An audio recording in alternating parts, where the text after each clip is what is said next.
Hello, everyone. Welcome to the Majestix Heroclix Podcast. If you like our content, please like and subscribe. It really helps us out. If you're interested in learning more about the Bronze Age format and the Majestix Open Series, please check out openseries.majestixccg.com. Also, if you want to learn about Heroclix strategies, tactics, and lists from the game's top players, please visit majestixccg.com/apex-insiders. Lastly, if you're looking for Heroclix singles, please visit our eBay stores at stores.ebay.com/MajestixHeroclix and stores.ebay.com/ClicksCollective. All the links for everything I just talked about is below in the description. And again, my name is Jeff, and as always, my co-host Patrick. Happy UFC weekend, everybody. Yeah. Dude, what, 3 title fights, man? That was good. Yeah. It was fun to watch. So you actually watched it? I did, yeah. One of my buddies was like, "Oh, there's a UFC fight tomorrow." I'm like, "Order that. We'll watch it. I'll sit here and do some work, and like we'll hang out." So he brought it down and we watched it. It was good. Yeah, it's just too bad. Like the main event was just kind of like really. Must stomp on your foot. Like stomp on your foot. I was like, I was right. like, Tactic. I was like, oh, he wants to make him wear clown shoes, because I'm envisioning, like, you know, the cartoons when like the hammer falls on the toe and the toe gets all big. Dude, oh like that's like what I picture, and then you have to wear shoes that's like clown shoes now. Like, he probably had to at least break his foot, right? He stomped on it a lot. Oh yeah, at the very least he probably like bruised the shit out of it. But I mean, it seemed like he was walking fine, but yeah, I mean, the fact that he just couldn't, like, it looked boring, right? Yeah, because they were just most of the time just up against the fence. The big guy had really good defense for the takedown. Yeah, Masvidal has good defense. So that's the thing, right? So if he could just have like broke quicker, but of course he's tired, so he's like resting, and then when he would break, then he would get some shots up, and then he would just get clinched up again against the fence. But it would be more exciting if Usman was on top of him and he's raining down blows. Then it looks like he's doing stuff. But when they're just, the way they're holding hands, I'm waiting for like the tango music to play. Yeah. Waltz. And then they're going to like go around the ring and do a dance, because they're just like clinching. It's standing and clinching the whole time. But if he was on top, raining down elbows, punches, and he has to get up, that's more exciting. But the fact that they were just standing, just like, okay, they're not doing it. So it looks worse, right? Because you're just standing like, yeah. So you're just going to foot stomp him forever? Okay, and then we're done? Like, all right, well, I mean, they need Stone Cold to show them how to do some foot stomps, you know? That's how you keep your belt.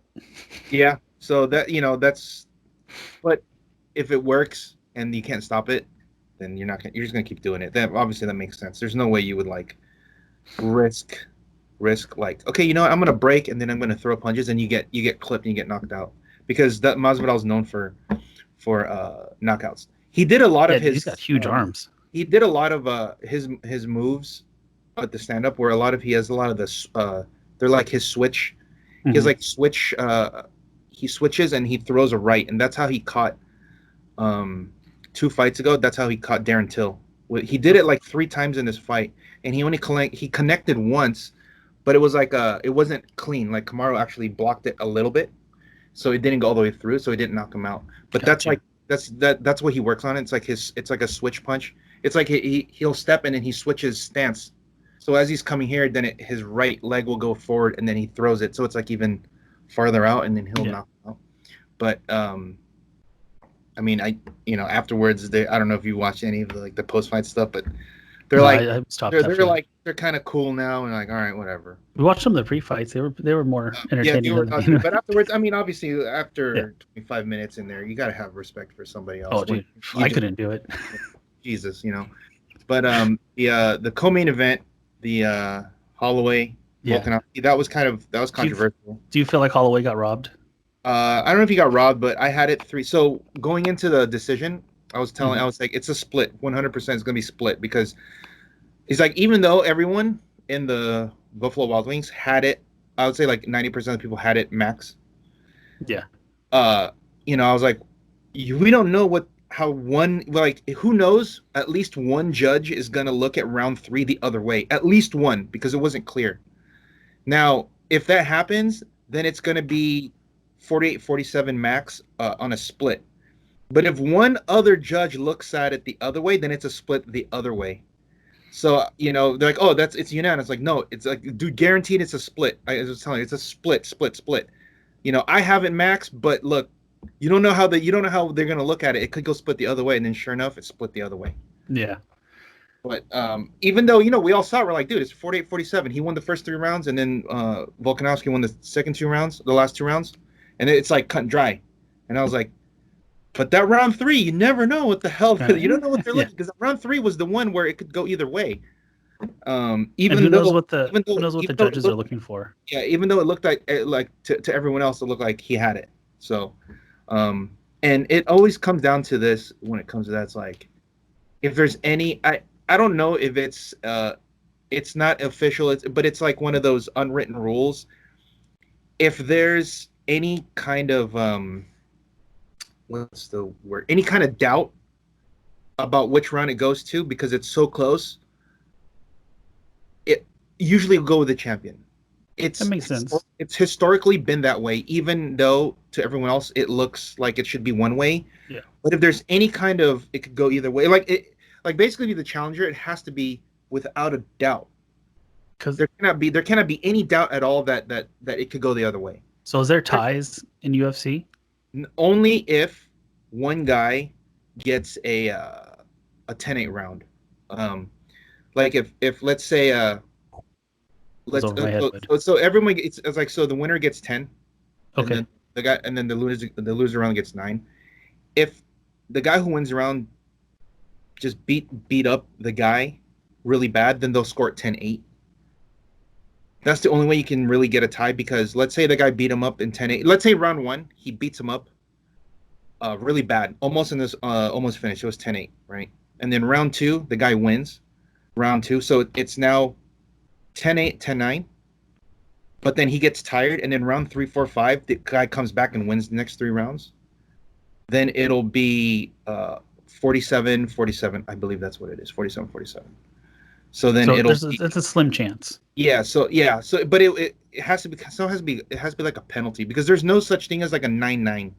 Got you. The only time as a 9-9 that can happen is if like there's a foul. Like if you watch the prelims, there was a guy that he hit the trifecta, dude, and we were joking about it, and he actually did it. The guy hit a low blow.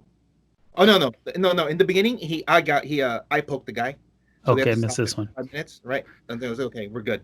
Then later on, he kneed him in the nuts. Yeah. Okay. And then he kneed him again in the nuts, right? And then we're like, okay. And then so at that point, I made a joke. I was like, dude, the only thing that's left is if he gets an illegal knee. That's a trifecta. Like those are like the 3 penalties you can get. Sure enough, later on that same round, he fucking hits him with an illegal kney. Oh my god, dirty motherfucker. Right? And then so the ref deducted 2 points. So now, even if the guy won that round, let's say he won 10-9. Yeah. He would lose 9-8. Got you. Because he got deducted 2 points. That's how it was. But the fact that the guy was able to, like, dude, the last 2 rounds took so long because they gave the guy like 5 minutes each time. Each time he got like kneed or he got eye poked, he gave him 5 minutes. He probably took it all too. Yeah, he did because he was so tired. The guy was so tired. And so he ended up Masvidal got a nut shot too. Yeah, he did. So and he took 2. He's like, no, I'm gonna take my time. He's like, I'm tired. Let's go. And he came to that fight with short notice too, right? 6 days. Yeah. 6 days, had to cut 20 pounds in 1 week. So he weighed in, I think he said he was at 192 when he like got the call. And so roughly 20 pounds after he started training, right? And then he said normally he cuts 8 to 10 pounds. During fight week, it's just 8 to 10 pounds. That's it. But he had to do 20 this time. Jeez, that's rough. So that's why he, if you look, he got a little gassed out. Yeah, but he does. He's a bigger guy too. Next time, he used to fight at 155. This was 170. So he, this is about his weight class. Okay. Like this. I mean, okay, normal guys who fight at the 170. I can give you an example. Tyron Woodley is a 170 pound, right? He fights at that welterweight.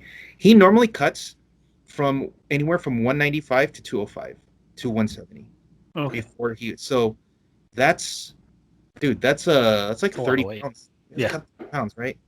So but like so 50% of your Masvidal, body weight. like if Masvidal is only cutting 8 to 10 pounds, that means because he used to fight at 155, so when he used to fight at 155, then he would be able to, like, if he walks around 180, he goes to 155. That's like, like I don't say normal, but like a lot of people do that when they go, oh, as long as you can cut 20, 25 pounds during, by the time you get to the fight, you're good. And it's like, fuck, but they're like killing themselves, Yeah, So a lot of them easier are, said than done.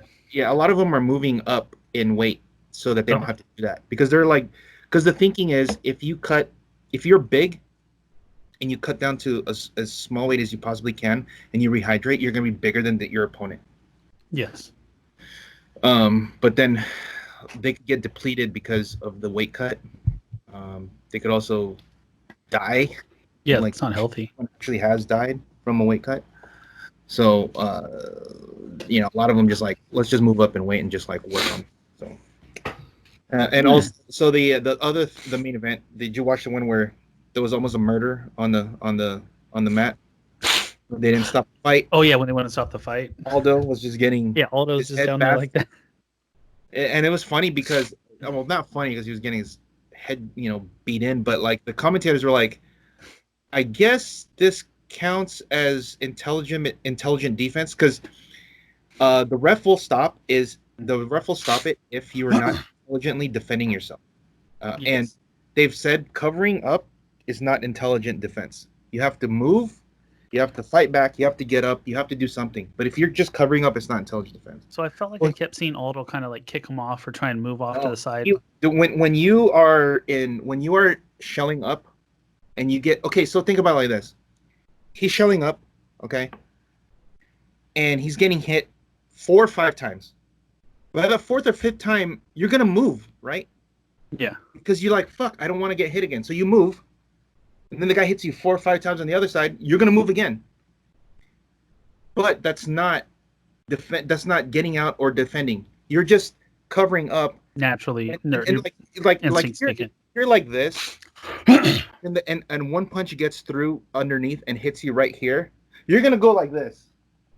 Naturally, yeah. So you don't want to get hit again. Now the guy's going to punch over here. If it connects another 3 times, you're going to go this way, right? Because you don't want to get hit again. Well, if the ref looks at that and is like, well, he's moving. No, he's just, he just doesn't want to get hit again on that side, so he's going the other way, but he's not actually defending himself. Yeah, so that's or fighting back. Yeah, or fighting back. So it's like, dude, they should have stopped it. Like, people who were at the bar were like, hey, dude, what the hell? You should stop it, or what the hell? Yeah, dude? they were showing the tweets like, stop it. Yeah, it was funny because Alyssa was watching tweets. She's like, dude, they should stop this. He's going to die. We're like, yeah, I know.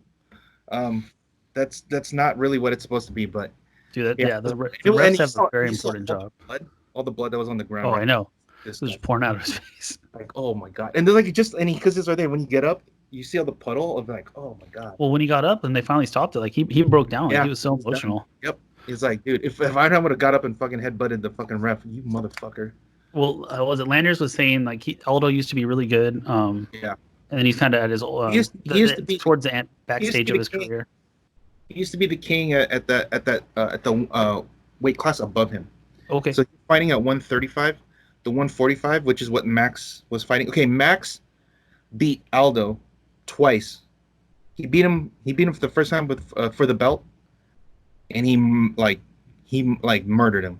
The second time they fought, he murdered him again. Jeez. And so Aldo moved down in weight. He's like, I'm gonna try here, and then look what happened. But yeah, and then obviously the 4th fight was the girls. Rose, yeah, that was a fun fight. Rose is like she's a real fan favorite. I'm surprised that I thought it was gonna be a pretty clean shutout because she won pretty easily. I think the first 3 rounds, and then like 4 and 5, Andrade started because you could see Rose getting beat up. Like, oh my god, she might lose this. And good thing she was able to get the win. But she lost to her last time they fought. She got dropped on her head. She got dropped. I saw the drop on the head. I was like, oh, yeah, that looks like it hurts. And then the first one on that card was the other girl, Paige Van Zandt. Like, she's basically an Instagram model. Yes. She's I saw her.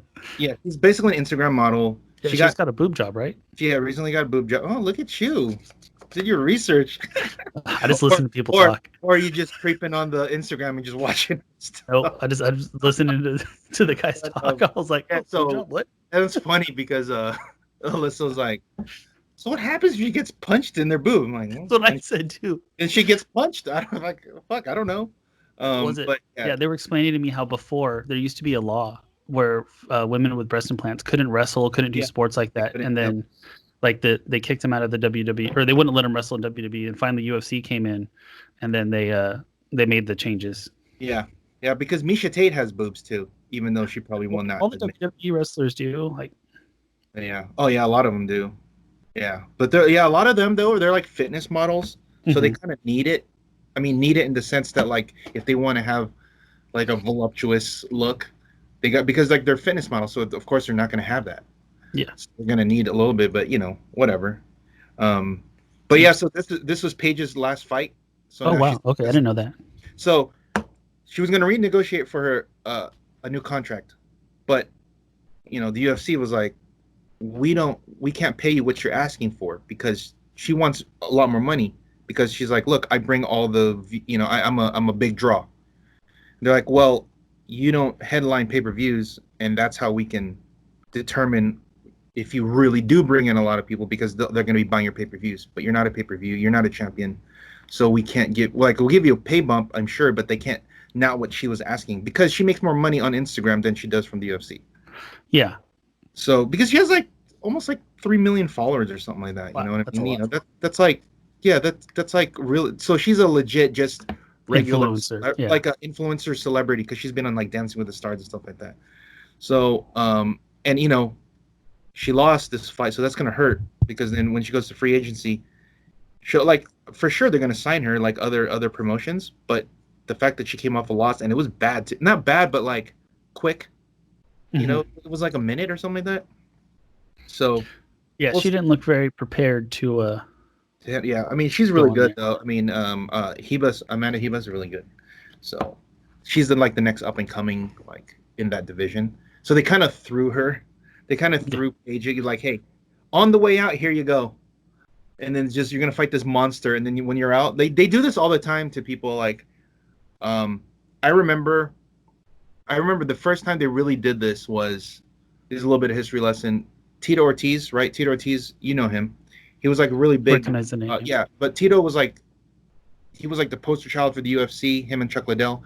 And Tito was kind of having a little tiff with the UFC, and then he was gonna leave. Like, he's like, look, if you don't give me money, I'm gonna leave. So it was his last fight on his last fight on his contract. They gave him Lyoto Machida, which was probably the worst possible fight for him, because Lyoto Machida, he's an all-time great now, and he eventually became a champion when he came in. But they were like, we're going to throw you against this beast. And you're like, on the way out, here you go, right? Kind of like that. And Tito almost won, but, I mean, he almost had an armbar, but no, Tito's not known for that. So he ended up losing fairly easily, I think, against Lyoto, if I remember right. But that was like, okay, and then so he left and he went to Bellator after that.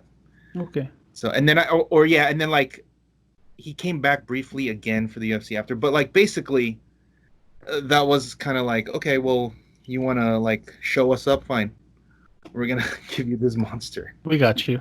So we'll take care of you. Yeah, exactly, right? Yeah. Okay, so anyway, that was that was last night. Yeah. So just remind you guys, we're recording Sunday. Yeah, 10 o'clock. So I guess we're gonna pivot now to the mocks this week. Mocks, and some more mocks. Let's see. Oh, there you go. Oh, hold on. I updated, and there's so many different things. Here we are. I think that'll work. Can you see the screen? Yeah. Okay, here we go. Cool.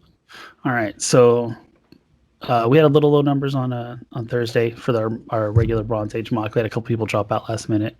So Robert won with his Batman Justice League team. He has plus 11 Justice League. This team's a lot to deal with. So he has 65-point Dr. Fate. He has a 53-point Batman Prime.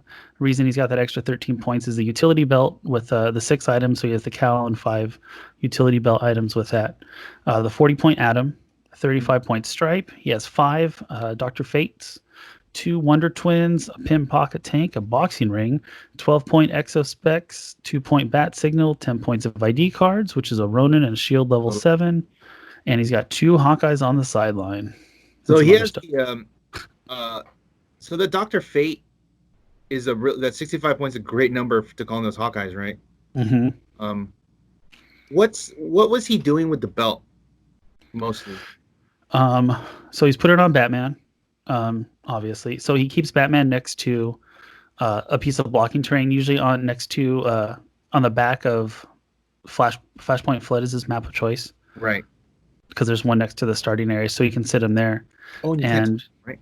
Yeah, you can't target him and just sit there and shoot. He'll turn it throughout the game, click it up, and then he'll move out like a couple Dark to Fates and a tank. And then if you want to attack him, cool. If not, he's going to call up Dr. Fate with the bat signal to then Hawkeye this whole team twice. Oh man, and the Dr. Fates all have TK and enhancement, right? Mm-hmm. So if he can position right, he can get another enhancement off with the Dr. Fate, or he can theme team with the Fates too. Dang, that's cool. You can see that the Justice League has had obviously starting to have some impact. Yeah, we haven't really seen real regular Bronze Age in a while because we've been doing the limited. Mm-hmm. That will be coming back, and I really feel they're going to see a lot more crazy Justice League stuff coming out. Because you were just telling me about doing Batman with the Avengers. PowerPoint. Yeah. So you just give him the Flame Blast run, right? Flame Blast, assign it right away. Oh, right away. Bam. Go. Holy crap. Yeah, and then you can even give him the other one that gives him +1 Electro Blast, +1 damage. Blast. Dude, those things that go hand to hand. I mean, obviously Onslaught loves them. So yeah. Does he'll throw the tank sometimes, right? Oh yeah. Because just mess up the whole back line. Because he brings the tank up next to the bat signal. So usually when he calls someone in, they'll be in position to follow if he runs shots away or something. All right. Today, a couple hours ago, Mr. Joe Alves won with the Punisher War Machine. Again. It's a little different version than the one we've been seeing George play. You said he's played this one before, but I think he's played this before, yeah. He's modified a little bit here and there. But we had 10 players signed up, but 2 had to drop. So it would have made up for having 6 players on Thursday. Yeah. So let's see. He had the Punisher War Machine, Jason Wingard, Thor, Dark Phoenix, the 2x2 Magneto with a Reality Gem and a Soul Gem with a Stark Tower bonus. Versus. Punisher War Machine, man. $200 a year. Yeah. One of the tricks he does is with Jason, he'll call out Chaos, TK him up, and then just move up Punisher. And then, you can hit the defense, but he's going to heal with 2 attacks a turn. Oh, so he puts a Soul Gem. Mm-hmm. Jesus. Yeah, so he's hard to take down. And also, between Punisher War Machine and what's his name, Thor, and if like Dark Phoenix heals, team, right? Yeah, it's a lot to deal with. Yeah, and then Jason Wingard, he's not exactly easy to kill either. I mean, and if he gets his mind control off, you cannot outwit his shape change. If you don't hit him hard enough, he goes to Mastermind, so you're just like not gonna kill him. And he does have the chain mind control. Yeah. Yeah, I saw him get that off against Paul. I was like, oh, that's not good. I just feel like you gotta be playing either Nighthawk Prime or I think Doctor is one of them. I think Doctor he stops mind control, but for sure Nighthawk Prime. But if you play Nighthawk Prime, then obviously you can't play Punisher Machine. Or just a different map where you can't see everything. Yeah, but I don't think it's really easy to to get it. I think to get it off. Because you can just move. Like they can all. His team is pretty high. It's highly mobile too, right? Depending on who he calls in, because they can just the colossal guys can carry them, can carry Jason and Thor or whatever. Magneto can do TK. Magneto can also do the free move, place a guy. Yeah. So it's pretty mobile. I mean, even like let's say Stark Tower is like a tough map. I still feel like you can do it. Yeah. I do it anyway. But I think just stopping the chance of just mind controlling, period. Yeah. No. Yeah. Nighthawk stops it dead in the tracks. Especially if Jason Wingard is going to be a lot, Yeah, he showed up a good amount in the limited format during the last qualifier. Yeah. All right, so that covers our mocks for this week. That was mock 13. All right, let's. So next we're gonna have it again. Let's take a look at some of the previews. This time it's all gonna be from the screenshots, I think, right? Mm-hmm. So yeah, let's go with Scott Porter screenshot. Start wherever you want to start. Start here. Nice looking dice. Right. I think so. Oh, okay. We haven't seen this one yet. We got Allura. So 4 shield beast hunters. When Wolverine is given a move action after resolutions, remove an action token from her, and she can use stealth until your next turn. That's cool. Yeah, they all do that. That's kind of cool. Okay. Yeah, all the shield guys, from the Circle of 4, I think. Okay, nice. Yeah, 4. Yeah, because she's Fantastic Four over there, but she's Fantastic like 4 Weapon X. Yeah, shield. 4 shield. Yeah. Okay. Nice. Yeah. So for 40 points, that's not bad. Definitely a good sealed piece. Yeah, for sure. Okay. And Thundra. My bad. I think she's just sealed. Click. Yeah, Frightful 4. Let's look at the dial. Yeah, she's basically especially at 75. Anytime I see 75, you better be. Better be a Jason Wingard. You better be. Yeah, it's really hard, man. He's set the bar. Dude, even Sandcap, right? Like 70 points. Yeah, exactly. So next, okay, Black Panther, Stealth, leadership. I think he's just plain. I think. Click one more.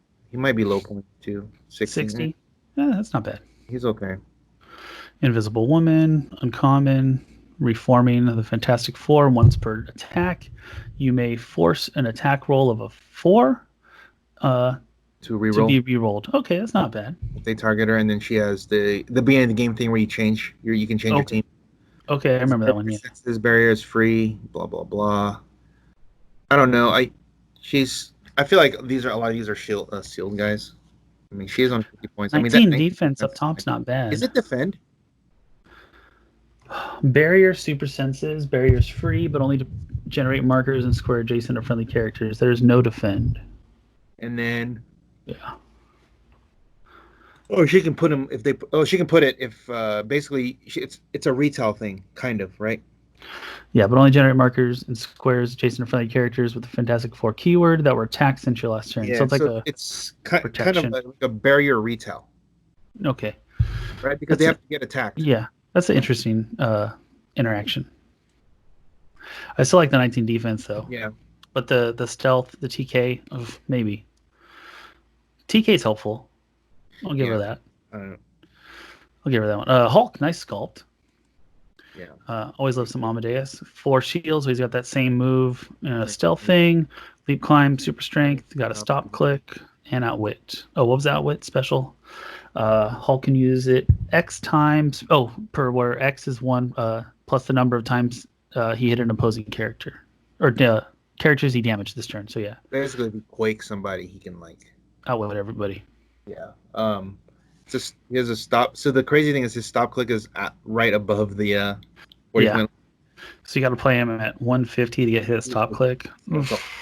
Yeah, that might be much. 40, it's okay, but he could just die. Yeah, because you could just one-shot her for 5 and you can't do anything. Yeah, that's rough. Should have given at least one more click or a stop. Yeah. Looks like some more another booster. We got Invisible Woman, the common.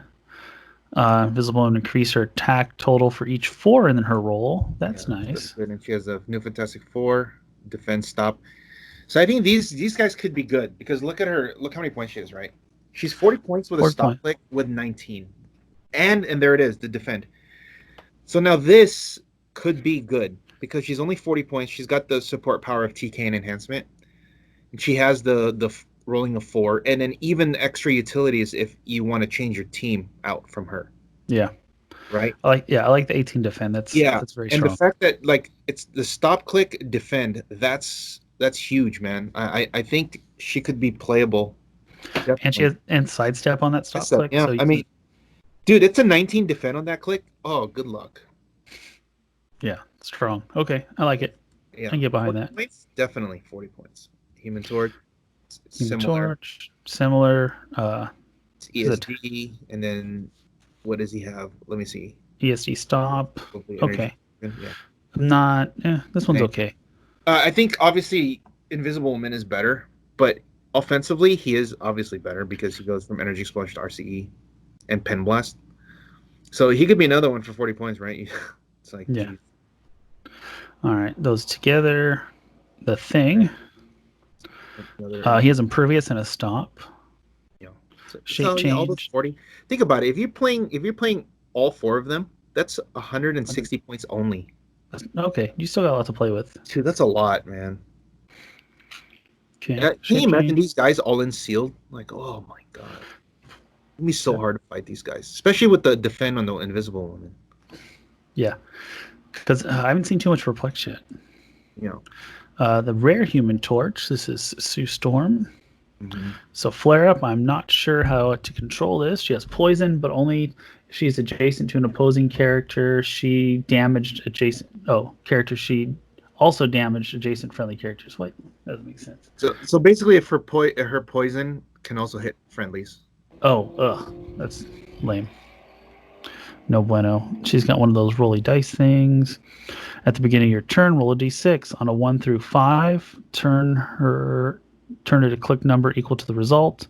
And on a 6, turn it to any click number. Let's look at those dials. Okay. That's all the same, all the way through. 40 points again. 40 points. Yeah, I was going to say. No stop. Dude, isn't it weird? Like, no stop clicks. So it's hyper, like this. Hyper like precision. This. That's not bad. So I know she has like a really good, you put her dial, whatever, but think of it like this. Would you rather have 4 clicks and a stop click or just 5 clicks and no stop click? I think I'm going to go for the stop click. Right. Because I think it's easier to just do 5 to kill her. Yeah. And there's no reducers. So if you just charge, if you just charge with an object. If you charge with heavy object, you're dead. Because it's only 17. It's not very high. Oh, that's nothing. Even if you have a 10 attack, you need a 7. Yeah. So. Yeah, we'll pass. All right, so Punisher, that's not a Punisher. He's a Cosmic Herald. Flurry. So Flurry, yep. Use it if attack, different target, to make an additional close attack. Cool. So you can attack 3 times? Yeah, so when Punisher uses it, if each attack hits a different target, he can make an additional close attack. So it's like a triple Flurry. So it's cool because he can actually hit 2 that's actually really good for 30 points. Battle Fury is kind of rough. But if you think about it, it doesn't have sidestep or anything, right? No, it's just Flurry. But if he can get up there for 30 points, he can hit. So he can hit one guy for 3, hit another guy, hit the guy next to him for 3, and then hit again the original guy for 3, so you can actually do 9 damage to 2 people total. Right, so you can do 6 to one and 3 to the other. Yeah, because it didn't say the third target has to be different. Yeah, that's why he's good. Oh my god, can you imagine? So if you could even just pop him up his stats a little bit, yeah, he could do some work. Or if you can give him charge, dude. In bronze, if you call in Hulk, so check it out. Phoenix Force. Oh no, he's too low points for Phoenix. So Force. Like in bronze, if you have the Hulk ID. The Hulk ID gives +1 attack and charge, right? Okay. So he'll have an 11 attack with charge, flurry, and he flies. And Hulk can just leap, climb, and quake that guy. So you can do a lot of things, like with just 2 Punishers. I don't know how you would. What are his keywords? I was just going to look Robot, Herald, and Cosmic. Good day. So Cosmic and Robot. All right. I mean, Like this guy can do some work, man. Especially since in a world where everybody and their mom is shape change, he can get around it with the Battlefield. So he's a 31A. What's the Remember, uncommon prime? it was the Prime one. It was the Prime Punisher. Oh, yes. And remember we were joking that you can use that Punisher for Punisher War Machines thing, but they're both primes, so you can't do it. Got you. But I remember now. there is a interesting note. You can probably pick this guy as the Punisher thing if you want. Dude, that'd be really good. Have him pop out in just 3 attacks. Yeah, right? And he's power. Oh, I didn't notice he's power. That's what I mean. So that's why I think this guy has a potential in bronze because he's so low points, and you have like all the ID things and stuff to make this guy good. He can just run up there and he can just charge flurry somebody like 3 attacks. That's nuts, dude. You know, and if he dies, he's only 30 points. Excuse me. Yeah, no. Like a couple got swarm, maybe a little swarm of these guys, dude, 2 or 3 maybe. And because he's a robot, like you can play him with the Magneto, Sabretooth, Mr. Sinister. Oh my god, that whole team changes now. Yeah, because Magneto's like Magneto. If you don't want to do the thing with like say Isaac, you can just call in with Isaac. You just call in Hulk with Isaac, and now these Punishers now have charge +1 attack. Let's go. Come at me, bro. Dude, I think that's good, man. I like it. Yeah. I like where you're going with this. And we're back to the dice. All right, so that was a good first day for Mr. Porter. All righty, looks like day 2. All right, we got a Spider-Man. He's got a super senses 50/50 and that is protected these are all the fast forces. We saw these, so just click through them. Okay, yes. I remember now. Oh, okay, we did not see this one. Here we go, Moloid. So the Destroyer destroys the surface dweller city, plasticity, sidestep, stealth, power if Moloid and another friendly character named Moloid are adjacent to the same piece of blocking terrain. Destroy it, and then remove an action token from both of them. That's situationally okay. Doesn't stop barrier. Like they're good because they're 10 points. That's why. Power. I like between that and then remember they have sidestep. They'll be picking up objects with the carry thing. Like they can sidestep each other basically. So, like this Moloid will sidestep carry one Moloid, and then that Moloid will sidestep carry this Moloid. So they can move up like basically 6 squares. And then right. And then if they're next to can they carry 2?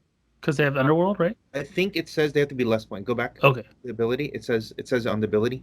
Only carry characters that share a keyword with this character and are lower points. Okay, so same points are not lower points. Poops. So, but still, this guy. I mean, and the fact that they ignore hindering, and remember, they're 10-point monsters. So in bronze, a crap load of them. And plasticity sidestep. That's annoying, man. And they can get around barriers. No, because it says terrain, barriers or markers. Blocking terrain. I think barrier is a barrier marker, but a barrier marker it's a barrier marker, but it's a blocking terrain. Okay. You should be able to, because if you can break blocking terrain, you can still break barrier. It's also a marker. Got you. Okay, then that's good against barrier. Yeah, solid. Dude. And if you kill these guys, you're gonna get retailed by like Surtur, right? Surtur, Carnage, so I think for 10 points, you're gonna get your theme up. Like I think these guys could be good, especially if you look at the Mole Man later, he can generate these guys. Ooh, okay. And they have Empower, so that means if they actually live and you get to retail with somebody, then you're gonna get the extra +1 damage. Yeah, Surtur's hidden for how much? A lot, yeah. And then, or even Groot, and then there's a Walking Wood next to this guy. That's 4 damage. They could carry Walking Woods. They could carry 2 of them. Oof. And check it out, the Walking Wood can carry them because they're tiny.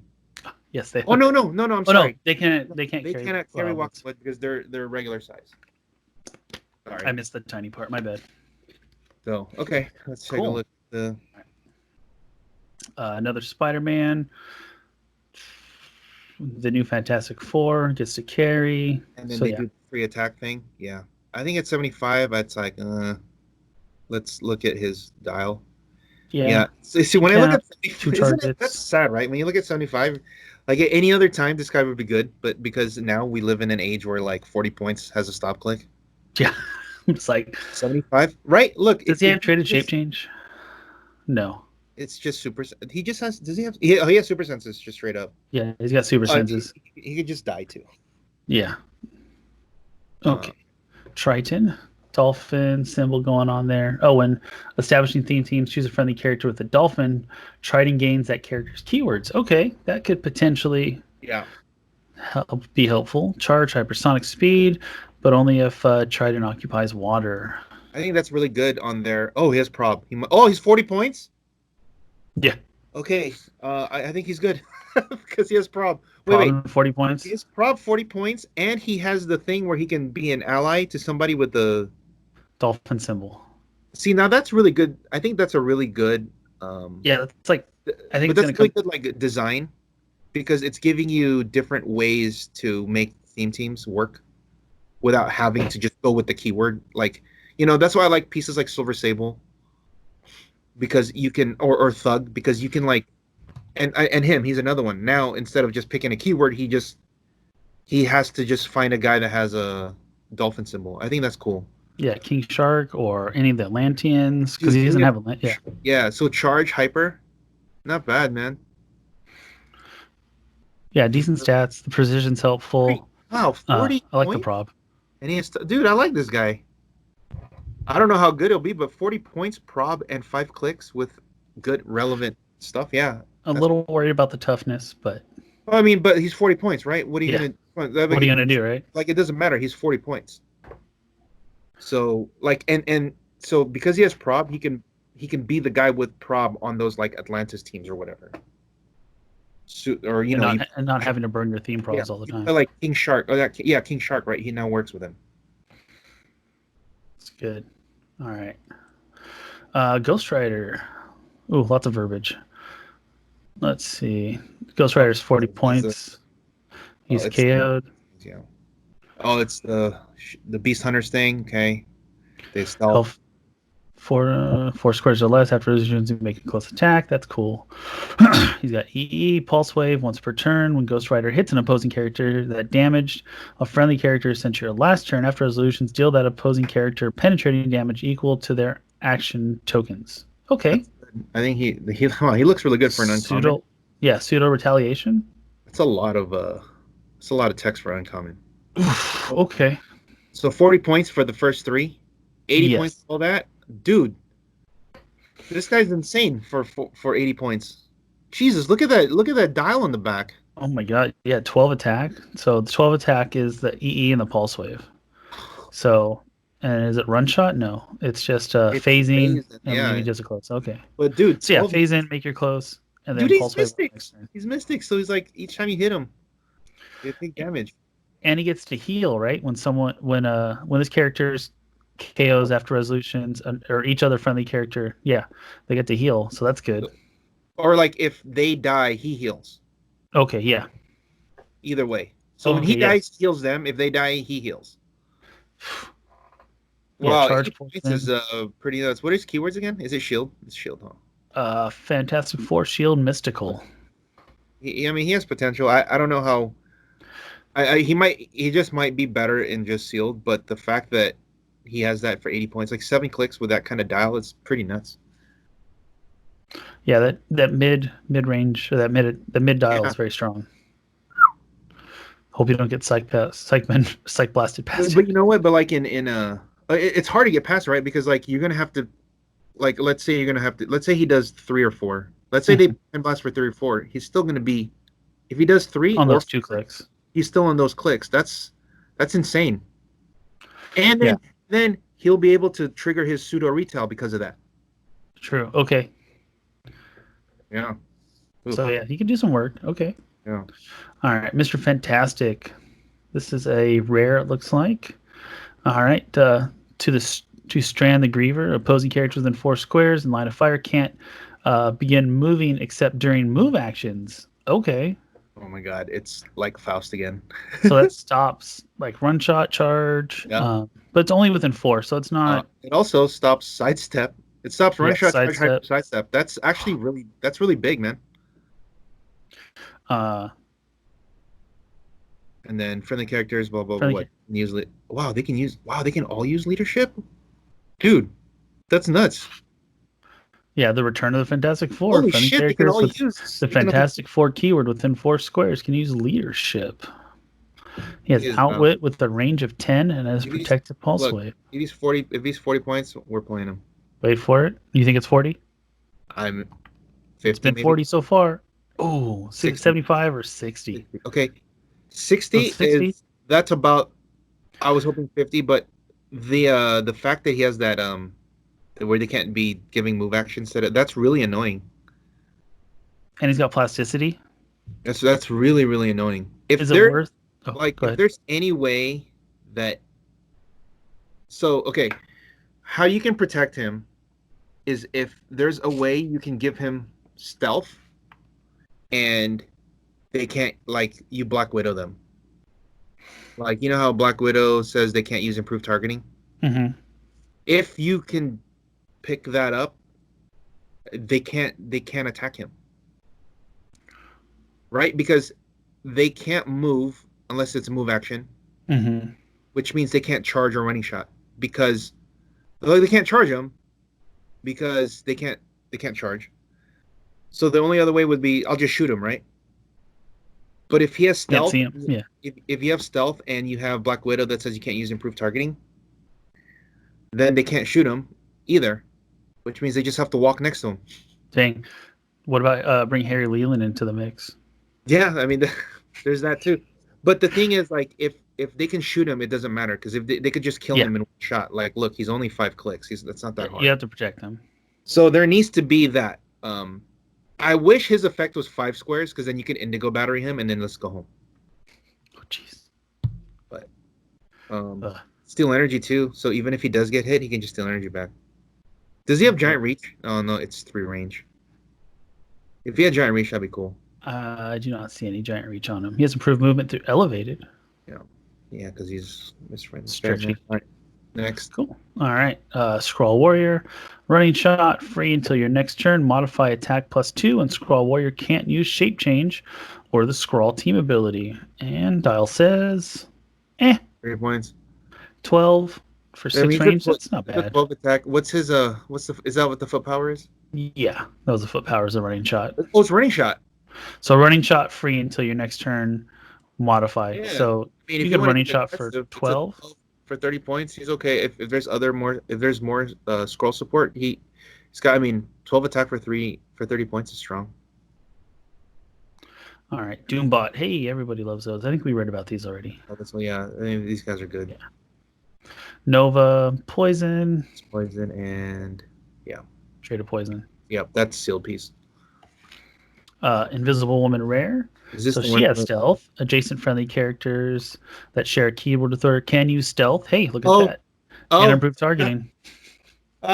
Here we go. So, yeah, form of Fantastic Four. We got that. I won't kill anyone. She has Incap. Invisible Woman uses it. After resolutions, hit characters, modify attack -1. Oh, geez. Until your next turn. Makes it even harder to hit. Okay, another 75, 60. Shit's perplexed. That's it. Okay.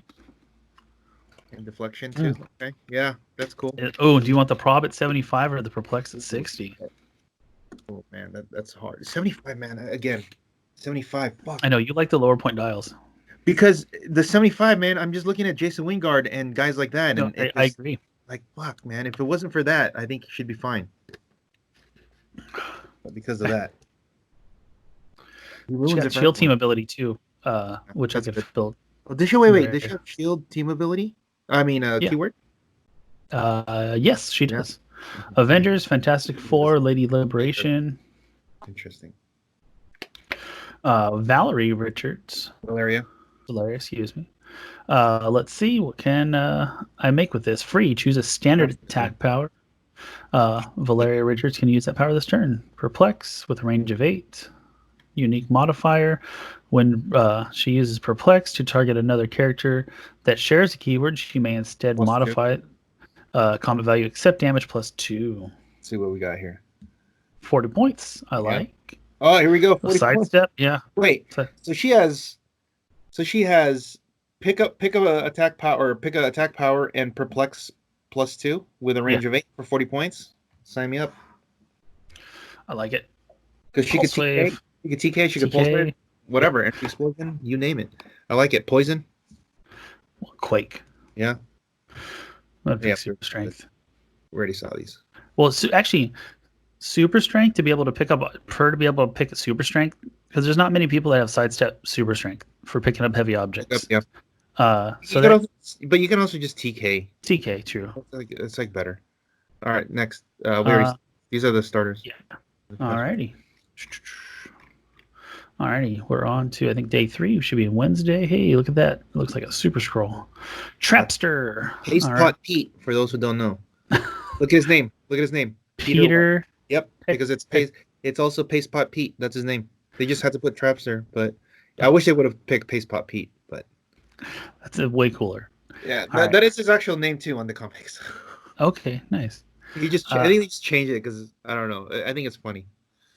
All right. So during your turn, opposing characters modify defense -1 for each attack made by a character with a Frightful 4 keyword.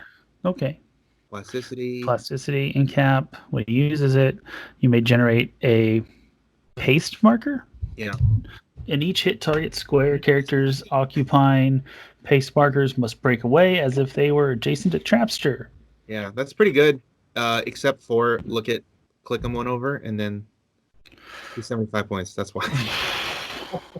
That's a really good ability because he has plasticity with that in cap thing. It's really good, but he's 75. That hurts. So still. Look at that 12 attack though. I know. That's why I'm like, dude, if he had 75 points, he'd be sick. Oh yeah, like 60 points, he would have been cool. 60, he'd be at least playable. Medusa. Yeah. Oregon. All right, Medusa. All right. Oh, I don't like that costume. Friendly character with a Frightful 4 keyword can use shape change. Hey. All right, plasticity, giant reach 4. Opposing characters within 4 squares in line of fire consider Medusa adjacent for the purpose of breaking away. Same thing. But then click one over, and she's 75 points. Next. Yeah. The Thing. Okay. Reform the Fantastic Four. We did that one. Ooh, did that hurt? Impervious. When Thing uses it and succeeds during close attack after resolutions, deal the attacker 1 penetrating damage. Once per turn, when the Thing rolls a 4 for Impervious, he may roll again. That's solid. So, yeah, that's pretty good. Style says 50? I like it. 50 points. I can work with that. It's a concealed piece. Yeah. Keywords. At least he's not 75. Yeah. But no, the Impervious is really good. So it's also he hits back. Quite a 50-50. Doesn't he hit back? Yes. If he succeeds. So like 5 through 6 automatically misses, and then they take the feedback, right? And then a 4 he gets to reroll. So that's So you it's almost a 50-50, right? Man, if you do get it, man, that's they're gonna take it back. Yeah, for sure sealed. I can't see it in constructed. Super Scroll. We've talked about this guy. But I don't think we saw his points though. Okay. 175.50. What do you probably 100, right? 50.1. I think it's just the first 2 clicks. Let me see. At the beginning, no. It's yellow? It's right here. It's okay, 8 between 11, 4 and 5. 4 clicks. What? How many points are you thinking? I mean, how many points? How many clicks? 8 clicks. That's a lot. What are his stuff? What can he choose again? So at the beginning of your turn, choose 2. Right? Super Scroll has at the beginning of your turn, choose 2. Super Scroll has the listed effects for your next turn. So you can choose Invisible Woman, and you get Sidestep, Stealth, Barriers free, but only to generate 1 marker. The Thing gives him Charge, Impervious, Close Combat, Expert. Mr. Fantastic gives him Plasticity, Super Senses. Oh god, that's Giant Reach 4. He also has Shape Change. So he has Super Senses, Shape Change. Yeah. Oh my god, he's good because like look, if you go on the defensive, if you go Mr. Fantastic Thing, he'll have Imperv, Super Senses, and Shape Change on a 4, 5, 6.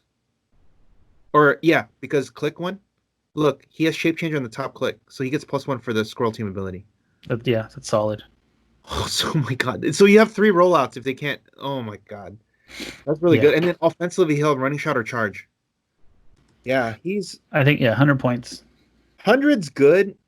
I feel like Man, I feel like you could play him at 50. To be honest, man, that's really hard out to have imperv, shape change, super senses. I know that's what I did with the dark side team. I was like, come hit me, please. That's really hard, man. And you're gonna have to invest all that for 50 points. I think you're gonna have to invest a lot to try to kill this 50-point guy. I think 50 points is solid, man. Okay. Yeah, I mean you could obviously play him higher, but Yeah, you start off with 11 attack, 3 damage. That's dude, still really good. but it's so hard to get through all the defense just to get those All the 50 points. rollouts. Yeah, Yeah. that's a lot, man. And then on offense, he's just gonna bash you. Yeah, I like it. Charge or Because like running what shot. later on, he could do the sidestep. He could do on offense. He could go invisible woman thing. Now he can sidestep charge or invisible woman human torch. You can sidestep running shot. So you can get like really far with your thing, right? Yeah, at least 6 squares out and then Shooting and with 6. 6 squares. Yeah, and then afterwards you make a free barrier marker. Yeah, man. I think this guy's good. Okay. Yeah, no, I like it. He's definitely be sought What are after. his keywords? Cosmic. Frightful Okay, 4. you're playing him at 50 because he's cosmic. Okay, yeah. Soldier, warrior. Warrior. Oh my God, Jason. That is some WWE players. Jason of Sparta. He can Just drop him off.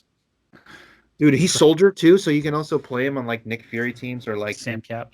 Yeah. Oh God. Yeah, I like it. I like this guy. Cool. All right, some cool looking figures. Mr. Fantastic. Did we read? No, we haven't read this one. Yeah, He's got super senses, stop, but only if there's another friendly character with a Fantastic Four keyword within 4 squares. Hey. Yep. 40 points. Okay. Leadership, super senses. Yeah. I would like to really see a full-on 40-point Fantastic Four team. Just annoy the shit out of everybody. Because there's a lot of them, you know. That's the fact that they get out. The theme's going to be so high. Dude, yeah, 40 points and you get man. Yeah, no. All right. So Hulk, another Fantastic Four member with Monster. New kind of Fantastic Four teamwork. When Hulk hits with a close attack until your next turn, another friendly character with a Fantastic Four keyword can use charge. There you go. Bam. That's really good. Oh, he's the ID guy. He's the ID on a stick, kind of. Oh my, yeah. Yeah, who needs IDs? Just have the Hulk on your team. Dang, charge, but did you? So he has a movement power. Guess I'll smash. Charge, but does not have his speed value. That's really good. Let's look at this dial. 40 points. 40 points. Can we get it? Oh, 75. 75. That's good. Oh, so he has to be. Okay, so go back. There's a cool trick you could do with him. You see the new Fantastic Four, passenger one, blah blah blah, and then let's say when they carry him, he can make an attack, right? Yeah. So they carry him. He does his free attack. He hits and he triggers the new kind of Fantastic Four teamwork. Yes. Now the other guys have charge. Oh my God. Yeah. That's pretty good. Or he could just run up there and hit with the full charge. Either way. That's kind of cool. Yeah. He's got infall up top, super strength. So he can charge in. That's 11 attack with a heavy object. If you can make like some kind of melee team with the Fantastic Four, like they can just get up in there pretty quick. But he might just be delegated to sealed. We'll see. Yeah. 7 clicks is pretty good though. Yeah, he gets super poopy at the back half though. Yeah. All right, She-Thing. Unlimited class wrestling. When She-Thing makes a close attack after resolutions, you may place a hit character in an adjacent square to her. She's just hitting. That's basically Slam in WWE. Nighthawk, right? Or not Nightcrawler. It's a slam like in WWE. Like Slam is when you hit somebody, when they hit, it just puts them next to them afterwards. One of the cool tricks you can do in bronze, I mean, you can still do it with WWE if they have Slam, but for her, if you give her Sniper Gun and Mjolnir, she can charge with the 10 range, hit, and when you hit, she can bring them over to her. And then everyone behind you just... And the reason why this works better, I think, because she's only 40 points. Whereas if you do this with, like, let's say The Rock, yeah, it's 80. So it's kind of investing a lot more. And his stats are probably the same. Yeah, exactly. And she already has charge, so she can already actually run farther and hit and then pull back. So that is I think, and you could load her up with the 40-point Fantastic Four guys, so they can all just gangbang the person that you pull over. Jeez. All right, dude. Yeah, the synergy with these 40-point guys is getting there. All right, Karnak. Hey, another Inhuman. So everything, a weakness, close combat expert, outwit. When Karnak has no action tokens and uses outwit, adjacent opposing characters can use protected outwit or protected outwit until your next turn. Can't. Oh, can't. Excuse me. Can't use. Okay, so that's really strong. Dude, that shuts down team abilities. Dude, that stops. Yeah, okay, WWE, bye. Yeah, Power Cosmic, bye. Black Panther, bye. You're just like, dude, and he has Precision Strike too. Oh, he also has Close Combat Expert too. Oh, 40 points. Let's go. 40 points. Secret War. Dude, these are really good, man. He's got Martial Artist. Okay. So you could just carry him up there and just outwit him and have a guy in the back shoot. And then now they got to fight him, because if not, he'll punch next time. Nice. All right. And I think we're back to the beginning. All righty. Moving along. Oh, yeah, this one. The Thing. All right. Look at that nicely dressed orange rock. Mm-hmm. Buzz and a Chuck. At the beginning of the game, generate a Buzz and Chuck bystander. If your force is a Fantastic Four theme team, the bystander has autonomous this game. The Thing can't attack unless Buzz and Chuck was KO'd. Or. Buzz or Chuck, excuse me. So he's got Perplex. Yep. The Thing can use it to modify an attack value -2 instead of 1. And he has Defend Invincible. Ugh. And Dial says 4 clicks for 50 points. 19 defend? Let's go. All right, yeah. Super strength, sidestep, and power. Okay. Okay, here's the bystanders. Okay. This guy's going to be sought after for Jason. Yes. Also, these guys are just, for 50 points, you get all this. This is really good. Because if any of these guys died, then Thing just is unlocked, and he's beast too. Start wailing on people. God. Yeah, because they all have super, two of them super strength, empower, 2 of them empower. So, and one has close combat expert. You can really do a lot of damage with these guys. Yeah, just move them as a unit. They work together really well. Yeah. And they're autonomous if you're on that 40-point train. So here's the trick, right? And they have Fantastic Four team ability. Check it out. You do the trick with the what's her name? She Thing. You bring over a guy and have Buzz and Chuck wail on him. Oh my God. Oh, that's too good. Too good. Yeah. And if they get retailed, you have a 19 defend. Let's go. The Fantastic Four team ability. So if they get KO'd, they heal other people. Yep. All right. Thing, rare. All right. Another bystander. When the Thing starts a game, generate an Alicia Grimm bystander. And then we got the Return of the Fantastic Four. His trait is Empower. Okay. And then everything I got, all or nothing. When the Thing makes a close attack, you may choose that the modify attack +3. Deals penetrating damage, and the opposing character can't use Shape Change or Super Senses. If you do, after resolutions, KO the Thing. Oh. So there's that +3 Perplex that Corey keeps talking about. Or was it Brian? Dude, and then he just explodes. He's basically the Atom. Oh, so he could just die back there. Oh, that's what it is. Okay, so it's on the back half. Got it. Power. Yeah, so if he just wants to KO himself on the back half, I suppose. Dude, if you get him on the last click and you do that, and you just go Close Combat Expert, both to a damage, there'll be a 13 for 5. Jeez, yeah. 13 but check it out. Read Alicia. All right, when Alicia Grimm is within 4 squares of an opposing character, the Thing modifies his speed and attack and damage +1. When she is KO'd by an opponent's attack, after resolutions, heal the Thing to his starting click and modify his speed, attack, and damage +1 for the rest of the game. Hey, that's really good. Yeah. So the fact that You can like he's gonna get even more plus stats. Jeez. Dude, this guy doesn't even need an entity. Yeah, and you know, for 60 points, I think he's really good. So if she's within 4, you modify his attack speed. Like that's really good already, right? It's a 9/11. It's 9. And when she gets KO'd, everything goes up. Ugh. Yeah, I think he's good. Yeah, for a rare, that's really strong. She has support too. That's good. And I think we're back to the front, right? Yep. And we got this one. Yep. Boom. X23. Circle 4. Let's see. Circle 4. Okay. Externity has been moved. Replace this turn. Modify attack and damage +1. It's pretty strong. Yeah. Yeah, she's already there. Toughness. Beginning of turn. If X23 has 2 action tokens, heal or 1. That's the typical Wolverine healing thing. Flurry, sidestep, stealth, and dial says. Okay, charge 11-3. Okay, nice. Yeah, that looks good. Sealed. Typical Laura dial. Yeah. And a Wolverine. Good too. Oh man.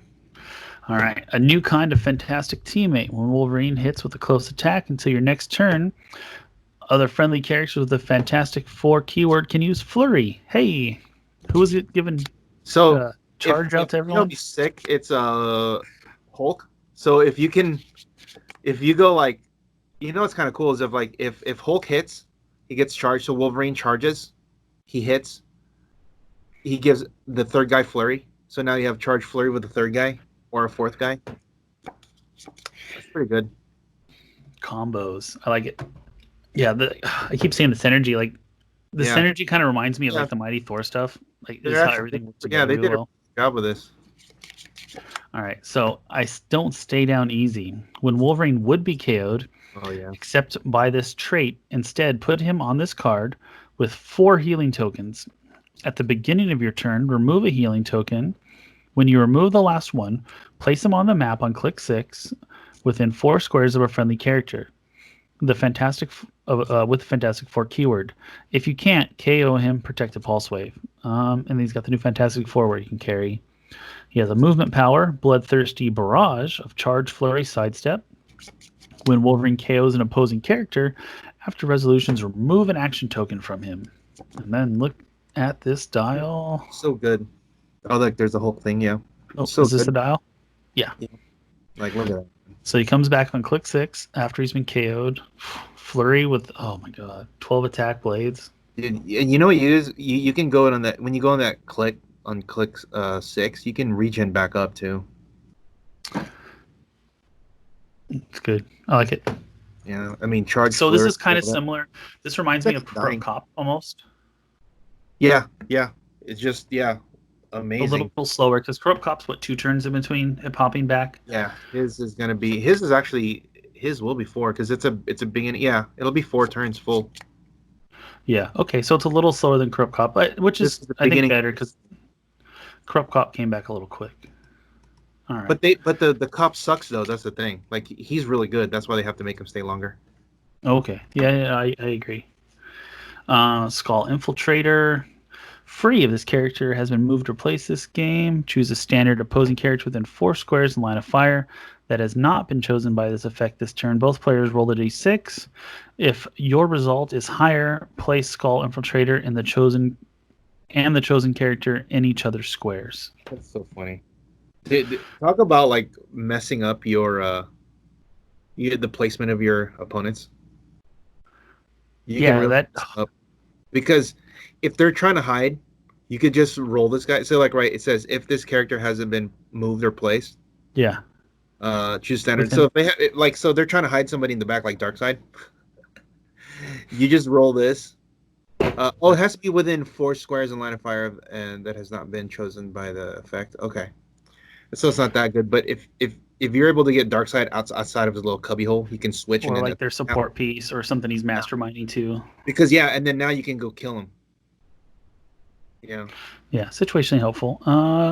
Shape change, super senses, stealth. Okay. 20 points. It's like who cares? Yeah, and keywords are scroll and spy. Okay, yeah, I think on the scroll teams he's going to be very helpful. All right, Red Hulk. Circle of 4. If Red Hulk hasn't been moved or placed this turn, modified attack damage +1. Angrier and hotter. When Red Hulk takes damage from an opponent's attack, give him an anger token, maximum 2. When Red Hulk makes a close attack and has an anger token, modified damage +1. And after resolutions, remove an anger token. If Hulk has 2 anger tokens, he deals penetrating damage, including with poison. It's probably 75, right? 75-50. Ooh, Yeah. Invincible. Yeah. It's not bad. Probably the 50 points 50. for Heroclix is rough, though. That's rough. The leadership. It's random. Well, no, it's not really because it's Thunderbolt Ross, so he's like a leader. He's the leader. He's usually the leader of that. He has Thunderbolts too, right? Look at his keyword. No, Avengers, Codex, Okay. Fantastic Four, Intelligentsia. I can't see what that says. Okay. And Soldier. Okay. Okay. And She-Thing. Oh, no. Right? No, she's in a different one. Okay. Frightful 4, if you don't want me. Bad thing again. Okay, yeah. And then come after those that hurt me. Leap climb. When she uses it after resolution, she may make a close attack. Hey, So it's like almost like full charge, almost.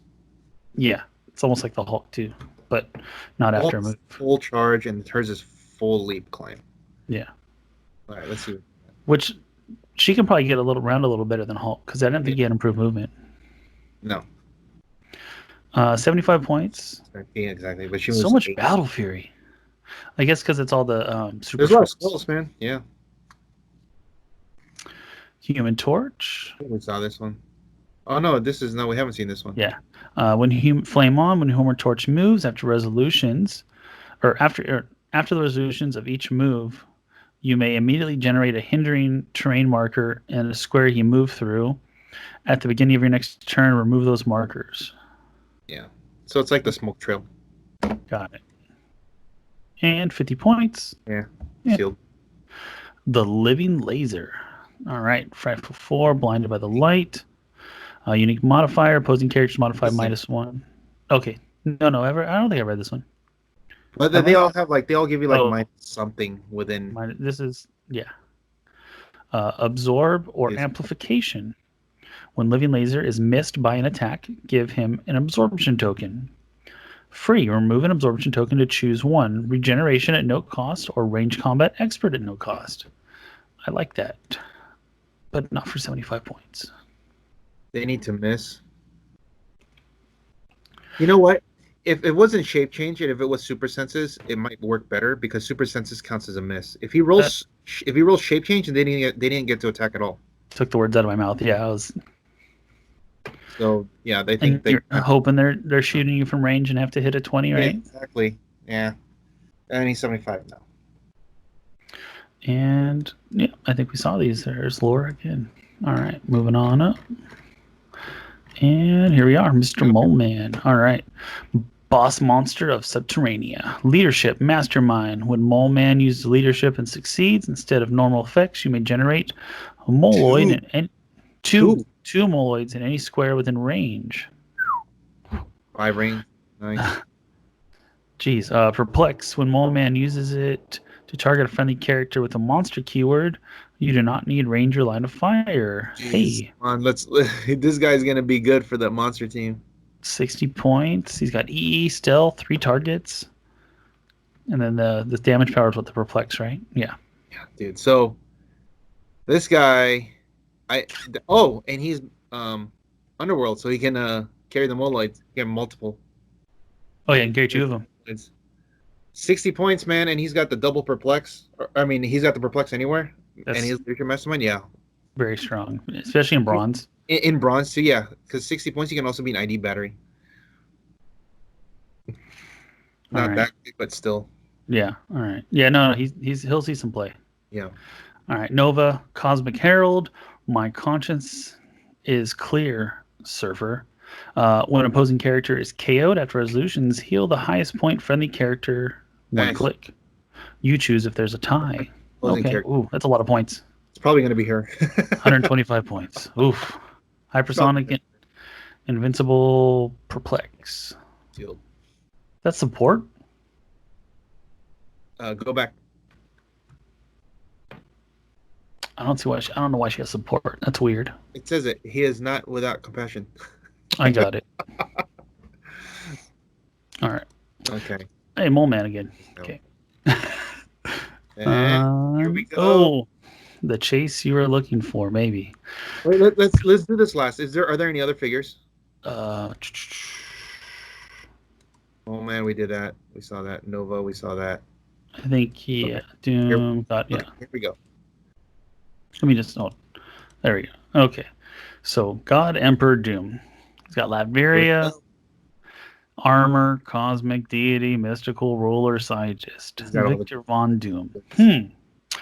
Do you have an Infinity Gauntlet now? Free. Choose an opposing character within range and line of fire. That character can't use the effect of equipment until your next turn. It's really good. I mean that's really good. Yeah, especially in bronze. You'll see his range is 9. So like even in modern, he can just turn off exospecs before they can even do something.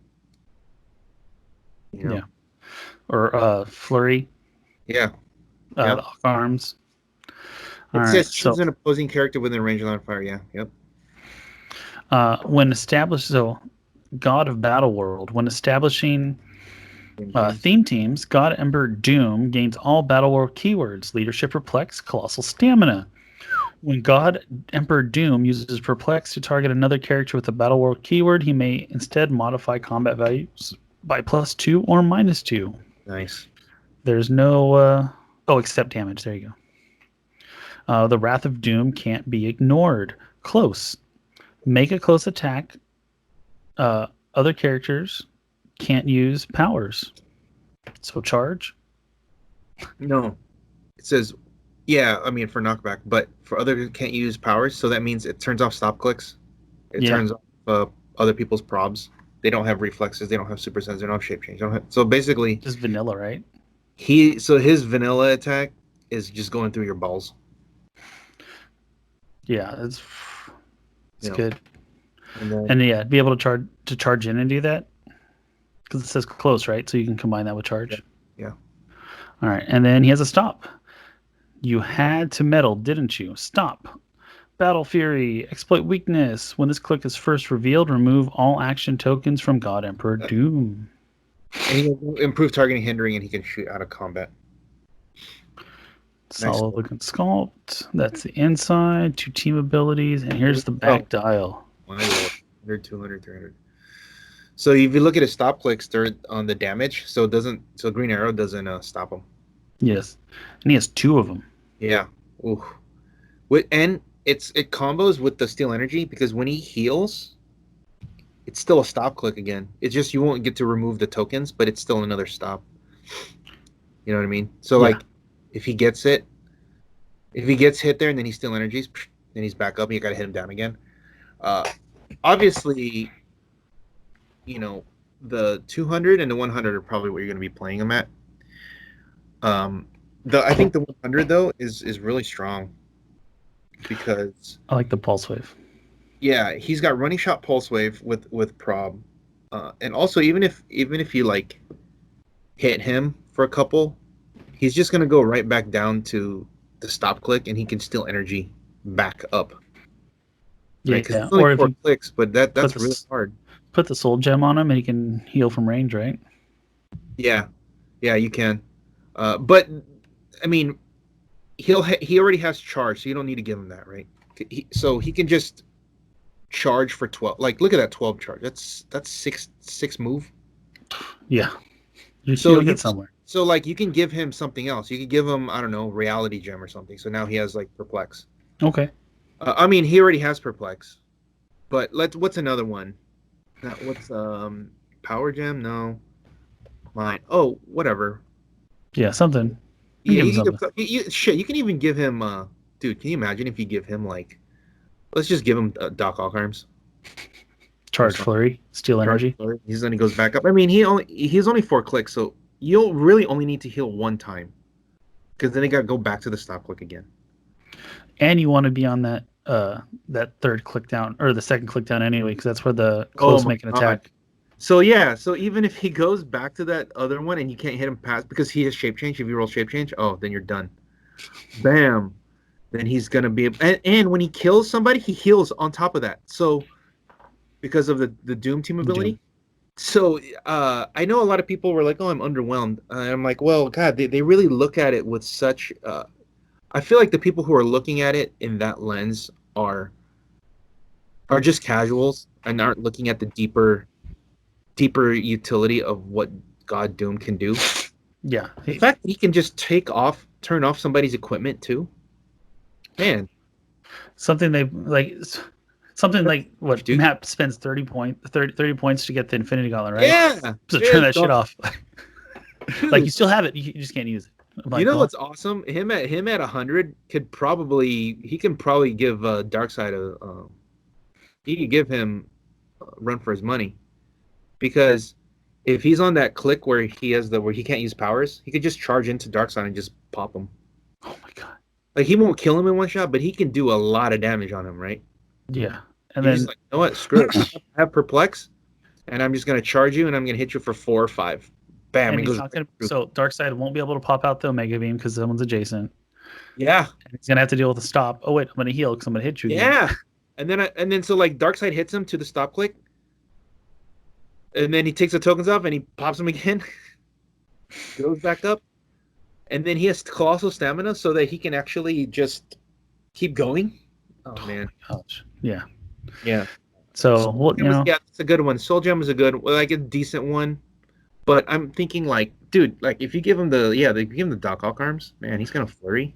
Ugh. Yeah, the only reason I was thinking Soul Gem is just because you could shoot out a base. The range. If someone next to you isn't the ideal target, you have some flexibility to heal. You can, but it's the thing is because he already has the thing for me is because he already has Steel Energy, so I feel like it's a little redundant. And he already has charge, and his charge is far. It's 6. What the hell? That's so far. That is very far. It's like and he flies. Check it out. Hulk has one Hulk that we saw that doesn't have he has the full move charge. His full move charge is 7. Doom's half charge is 6. This is true. That's crazy. Yeah. Oh my god. Yeah, he's gonna see some play. And what do you think he's gonna open up at first week? What do you... first week, I think 200, right? Yeah. Because Fantastic Four, fake villain, we haven't seen a Doom in how long? Oh, forever. Yeah. And a couple things too, I think that's going to contribute to it. Number one, people aren't going to be apt to sell this guy because they want him, right? Because you want him. No, because of that, there's not going to be much in the market to begin with, so that's going to drive the price even more. And then when they see that he's actually good, that he can play, it's going to drive up even more. And then obviously it's a chase. Yeah, he's popular, playable, and he's chase. He hits the 3 things. He's hard to get, he's popular, and he's good. Boom. Trifecta. That's like why I think he'll be $200. Also, he might as well. I was telling people here, he might as well be an ultra chase because of the fact that people aren't going to be wanting to trade him or sell him. Mm-hmm. It's very true. It's the same reason why. Or they want a Peggy. Right. Exactly. It's the same reason why like Thanos maintains his value and Deadpool maintains their value, the unicorn, because people just like, how many Thanos do you see out there, right? There's not very many, if any. That's why he commands like over 200. Like I sold my last one, I think, for like 220, 230, something like that. Yeah, he's still competitive too. Trade that Thanos, and he's good. And even if you don't play him, people still want to play the Ego Gem just in case. Yeah, you gotta have all the gems, right? Yeah. So it would be kind of cool to see Doom fight that Thanos. Although anybody who's read Secret Wars knows what the spoiler is. If you know what the spoiler, have you read it? Yeah. The full run, right? The 8 series. Yeah. Yeah. Like, do you know what happens when Thanos and Doom fight. If I remember correctly, Doom just like destroys him. Yeah, he fucking does a Mortal Kombat fatality. He like rips his spine out. Spine out. Yeah. Yeah. Yeah, because that Thanos was from the Cabal. Spoiler alert, everybody! Sorry, spoiler alert. Yeah, yeah. If I remember correctly, that Thanos was from the Cabal on the other ship. Yeah. With the Maker that came. They came out and they're like, "Cool, we could take over this world." And Doom's like, "Okay." Good luck with that. And then, and then what is it? Actual Black. That's where the Black Panther with the gauntlet came from. Is when he came. That's where he got the gauntlet to try and battle. All the barons and stuff. Yeah. Ooh.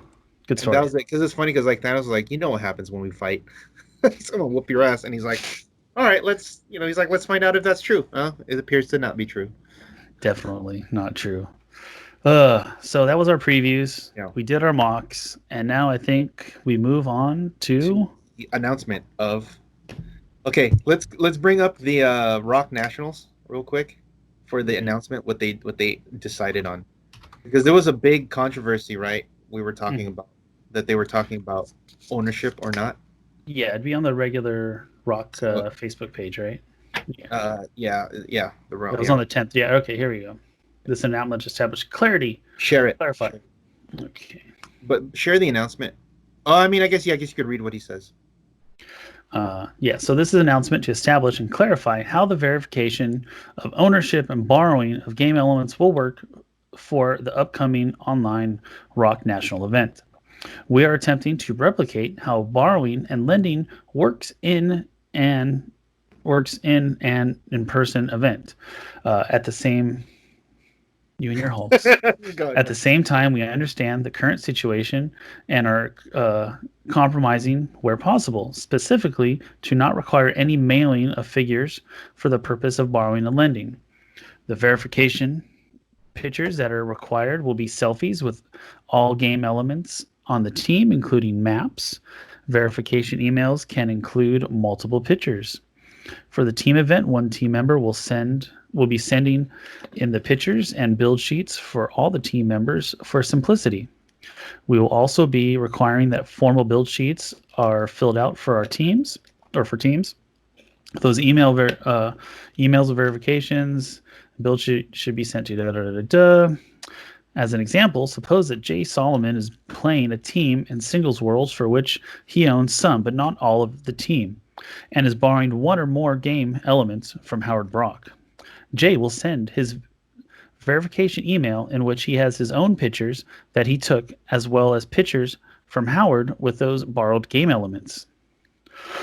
We will be noting the people who are borrowing game elements and those who are lending, as well as verifying that any lender do have all copies of those figures. This is so one person cannot lend multiple copies of the game elements they do not have. For example, if Howard Brock has one copy of Brainiac on his build sheet and is lending one to Jay Solomon, Howard will be contacted to verify that he does own 2 copies of Brainiac.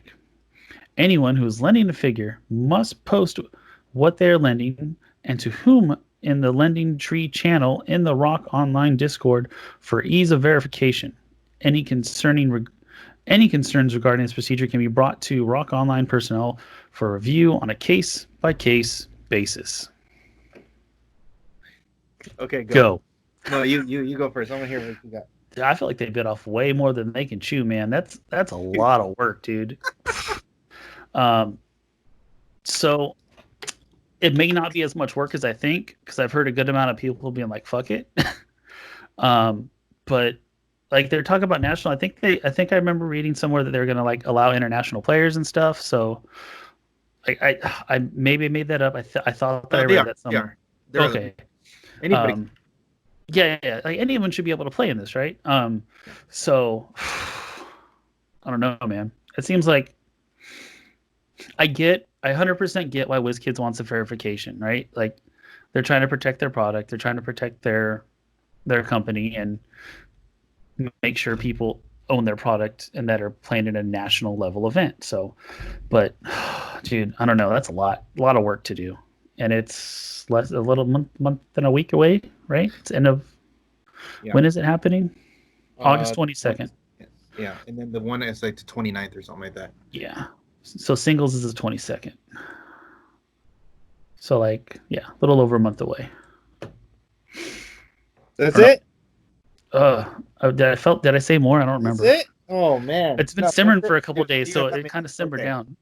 All right, let's bring it all down. Number one, you gotta, as a company. Okay, first of all, when Howard asked me what I thought, I wrote on there, I don't think you should be running this at all. If you can't run it in a venue where people can go, don't do it online. Because a few things. Why? This is just why to not even run it online. Number one, the stakes are too high, which means there could be more exploitative things that can happen. And we'll get into that in a bit. But the stakes are too high. Okay, that means people are already going to be on whatever high alert, dick mode, whatever you want to call it. The next thing, the game is not made for online currently. It's for face-to-face physical Tabletop gaming. Yeah. Tabletop. You're just porting it into, you're forcing it into online when it's not. Games that are specifically for online are like League of Legends, Counter-Strike, whatever, Rocket Ball, whatever that stupid game is. Fortnite. Things like even like chess. Even though you can play it whatever, but they have the game that's programmed for online when you play online. If you're playing Magic online, the game is programmed for online so that you don't, so everything is set. Your decks are there, everything's there, you could play it. The cards you're playing are on the one screen. Everything's there, everything's set, so it's easy. This is not. This is like manual trying to be in digital. It doesn't work. You have to program the game. Like if there was a Heroclix online game like they had back in 2012, then I agree that we could do it, because then they had it in place, but then that died because it was too hard or whatever, not too popular, whatever. So having all of this in makes it so much more pressure, more work for the judges, which can strain them, because I don't know how many people are going to be verifying things. Okay, there's like so many little things. Okay, I'll give you a few examples. I'm not suggesting anything, but I will tell you the story after. Why I could tell you why things like this can happen. But let's just say there's too many things that, like, let's say there's 400 people that sign up, and they all submit. If the judges are going to be overwhelmed, then they're going to be like, you know what, let's just let this through. Yeah, but it's not, because it wasn't 100%. But you know what, this is too much. Too many people are making the same mistake. Let's just say it's fine, right? So then that's already bad, because then the people that actually did it right are basically doing it for no reason at all, because they did it correctly, but the people that did it correctly, they're going to do it. Now, let's say, you know what, I'm really good friends with them. I'm just like, hey man, just hook me up. Yeah, I don't have to send to my team, right? Who's to say that that's not going to happen? And before anybody says, oh, well, that's really a jump, let me tell you this story.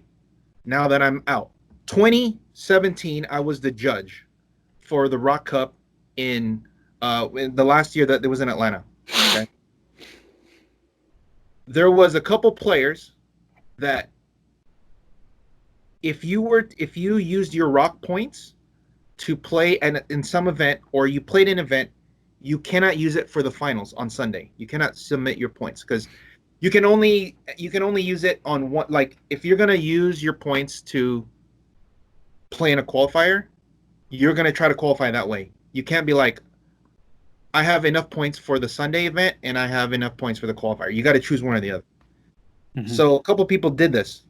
They played in the qualifier, and then Sunday, and it was supposed to be known. Come Sunday, they want to play in the Sunday finals. Well, we're in the staff. We're like, hey, you can't, because we have you down as you played in the thing. You can't. Dude, the guy threw a fit. got mad, went to whatever. Sorry, you can't. Whatever, got mad. Like, so, dude, it was going to be a boiling thing, right? I was going to get mad. So then I go over, and then Howard tells me, just let them in. He tells me, just quell the situation. Just let them play. It's only a couple of them. Just let them in.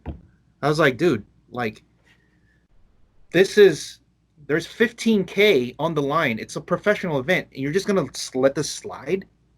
No, that's not how it's supposed to be. But fine. The boss says, do it. Fine. They play. Nobody knows about that until now. Because had it got out then, like the 5 people that went there early to try to qualify on Thursday, Friday, Saturday to get the points to play on Sunday, if they didn't have enough points and they just like, can I do it? He would have let you in. But the fact that the people were actually thought that they had to do it like this to qualify, whatever, they did it. They got in. But if you were going to do it anyway, like if you're going to let them in anyway, then who cares? Why even have the rule? Then why even have that to qualify? 2018, Lucky Dice. There was a snafu on teams. The team thing, right? And there was like some points thing. So I was like, hey, they're not supposed to make whatever. There was like some kind of problem that we had with either standings points, whatever. And because of that, one guy couldn't get in on Sunday, right? Because like they got bumped out and now he doesn't qualify for Sunday. So then he throws a fit, and then Howard just goes, dude, just tell him he gets in. I was like, and just to shut him up, right? And I go, hey, we're gonna let you in on Sunday. And so he's like, okay, so check it out. He goes, sounds like a bunch of Karens. So he goes, okay, fine. He was like, I guess that's cool. But then he goes, but that's bullshit because they complained and got their way. Like they got in and now I get screwed. But because you guys don't want to like make it, you don't want to deal with the situation or make it right or whatever. You're just going to like, here, it's kind of like hush money. You just get in, whatever, right? So the guy got in play. It was one guy. And I'm like, wow, this is supposed to be like a professional thing. If it's a professional thing, it's got to be treated a professional way. So it's got to be strict and stringent. You can't just let things slide like that. Yeah. So because of that the whole point of the whole thing is, and that's rock, who's to say that's not going to happen again if things get too hairy, too stressful? Yeah. Like, and it's even more, it's crazier now because there's a lot of scrutiny, right? So they're just going to like sweep it on the rug, whatever. Another thing, if you're going to take a stance, you got to take a stance. You got to pick one side or the other. You cannot straddle the fence because as somebody, if you're like a business owner, you know that you can't please everybody. So you got to have, your policy has to be your policy, and then you got to be consistent with it, right? If it pisses off a group of people because they don't like your policy, like for example, my pre-orders are cash only. Okay? So if it's cash only, it's cash only. That's what it is. So people are like, well, that sucks because I want to do card. I'm like, look, this is what it is for the pre-orders. You got to come in the store and you got to pay cash. That's it. So they're like, it's going to piss off a certain amount of people. It's going to make people not buy a certain amount. But if I say cash only, and then I let 2 people charge their card or PayPal or whatever, and these other people find out, they go, hey, wait a minute. I had to come in the store to pay cash and you let these guys do that. I would have done it like that if you blah, blah. Why are you doing? So instead of pissing off just this group, I now pissed off both people. So wishy-washy. So that makes it bad because then you're like, well, which one is it going to be? So I think in this scenario, it's a compromise, but you're pissing off both sides instead of pissing off one side. And it's worse to piss off both sides than one side because now you got both sides getting mad at you. Yeah. Right? Yeah. When people when they're angry at one thing, they just come together. So it should have been either no ownership, you just go the way that we've been doing it, or you go 100%, take a picture with you and your team, and that's it. No caveats. I don't give a shit about anything. It's got to be one or the other. You cannot do both. Because now look at what you just read. I didn't even understand half of that shit because it was so complicated. Yeah. And I know it's not complicated if you really break it down. But if you're one of these like TLDR people, you're like, dude, just I don't want to know. Like I don't read care. directions. Yeah, right. And then things can happen. So now you want to get more into it. Okay. I have maybe about 10 people that are going to play. Right? 10 people that are going to play in the thing. And they want it to be, you have access, whatever. And you're supposed to take a picture of what you have. So, for example, if you have 2 Brainiacs, they got to have a picture of you and your 2 Brainiacs. And you got to tell, these are the 2 people I'm going to lend my Brainiacs to. So if there's a third one, they're going to be, that's wrong. Well, you know what's hard about that? If there's a bunch of people doing that, they have to cross-reference everything? Dude, that's a lot. What if, okay, and this is the joke, hey, this is what I was going to joke. They were like, you want to make it, you want to see, just to prove a point, I was going to do this. I wanted to do this. Hey, Jeff, let me borrow your 2 Brainiacs. Okay? Right? So, yeah. Take your 2 pictures, let me borrow your 1 Brainiac, and then your other Brainiac, you say you lent it to Shane, right? Okay, cool, no problem. Now check this out. I have my 2 Brainiacs. I'm going to lend you 1, and I'm going to lend Shane 1. So I'm going to take those pictures. And then Shane will have his 2 Brainiacs that he has, and he's going to lend 1 to you and 1 to me. So now we have 3. No. You're missing the point. The point is, it's all. We don't need to do that because we each have 2. But if you want to fuck with them because you're trying to prove a point, I'm going to tell them that I'm lending you 1. Yeah. And I'm lending Shane 1. And you are lending me 1. Okay, I follow now. So so what they're going to do is they're going to take pictures of, we're going to each take a picture of our 2 Brainiacs, each of us 3. Yeah. But they're going to cross-reference and they're going to say, okay, Pat he loaned Jeff 1 and he loaned Shane 1. And then they're going to look at yours and go, oh, you loaned Pat 1 and you loaned Shane 1. And then he loaned me and you 1. So it would have been easy if just me, but like if you wanted to be a troll, dude, if with like 500 people, 400 people signing up, I can easily see this happening just for people to prove a point, to see how stupid this is, number 1. Yeah, because there's a lot of upset people. Yeah, so like you could do that, right? Okay, now here's another thing. Like I was just telling you, 10 people are playing. I could tell if they all want to tell me their teams, I can all bring them in here, and they can all take pictures of their teams here in the store. But let's say 5 people are gonna play 5 Brainiacs, like 1 each, but I only have 2. They just need to take a picture, each of them, in front of the 1 Brainiac. Yeah. So now my 2 turns into 5. Now let's say that, okay, well they're fine with that, but like, but see, that's stupid because like you could just do things like defeats like, the purpose. The thing is like there's an extra step that they're doing that's unnecessary, in my opinion, or you just don't run this at all and just wait until the right time, because if something bad happens, then it's going to be really bad because the stakes are super high. There's going to be 500 people playing.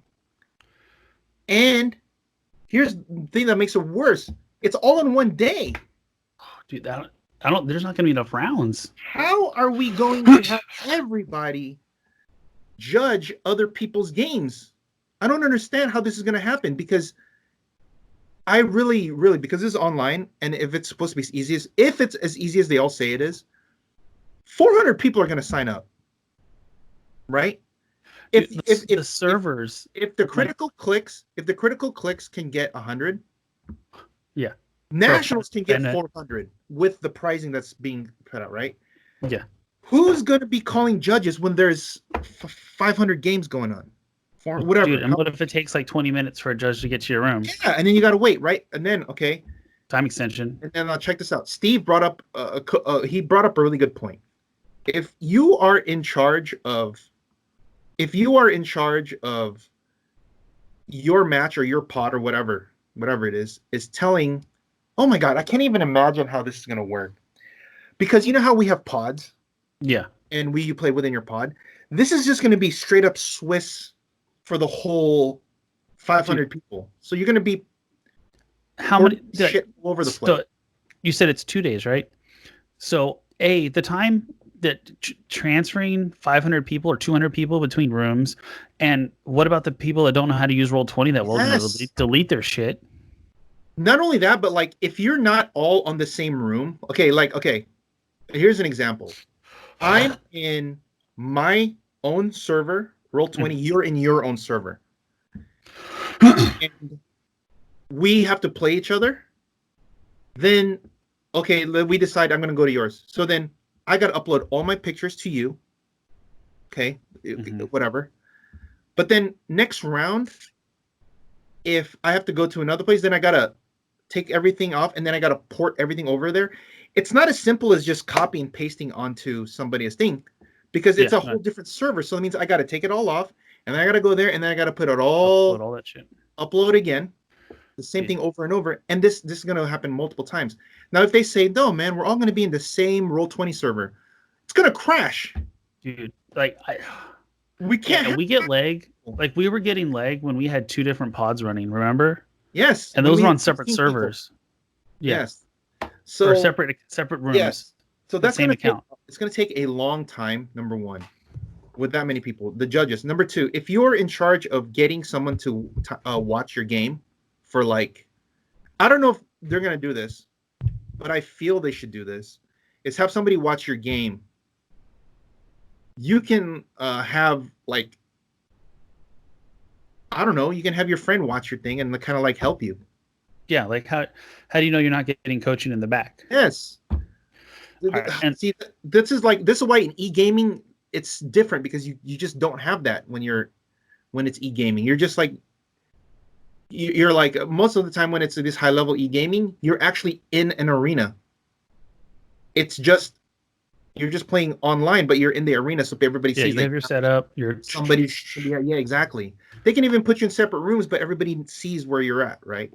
Here, you don't know what's happening. We could just be whatever, right? But apparently, it's supposed to be the judge that's supposed to tell everybody time at the same time, like one timekeeper for all across the platform, right? Sure. But it's we run into it all the time. Oh, we didn't see that it was time. Yeah, like so I have to go to every single room and be like, that's time. Why, right? Wait for them to respond and make sure they heard me. Okay, go to the next room. So time. Then that means they got to go to all 200 rooms and tell everybody it's time. No. How many judges do they have? Dude, less than 10. Because most people are probably going to want to play, right? Unless the people that are angry just want to volunteer their time to judge, but that's doesn't make any sense. And then here's another thing. Stream sniping. If you're going to start streaming your stuff, who's to say that I can't watch someone else's game to see how they're playing their team, and then I can help you out when you play them? Dude, it's smart. Because I'll be like, hey, Jeff, you're playing him next round. I watched his game. Watch out for this. Yeah, watch out for this. Like if you can't, like, there are certain protocols in e-gaming that prevent that. There's like a delay. Sometimes, like, you know what I mean? Sometimes they make it so that you can't even see or talk to the person that's playing so that he can't get any kind of outside help. Because you can, especially if people are streaming there, so you can easily watch it. That's why I do remember when I played in the Comic Cult tournament, I specifically told David not to stream any of my games because I didn't want any of my opponents to have any kind of advanced knowledge. I don't care how if someone says it's petty or whatnot. No, it's strategic. If you understand, if you don't know how I play my team, you're not going to be prepared for how I do it. But if you know exactly what I do on my first couple turns and you watch like 3 games from me doing it, you'll know how to prepare for it. Yeah. And that, as small as someone might say as an advantage it is, it's still an advantage because that's still a micro decision that can turn into a win or a loss.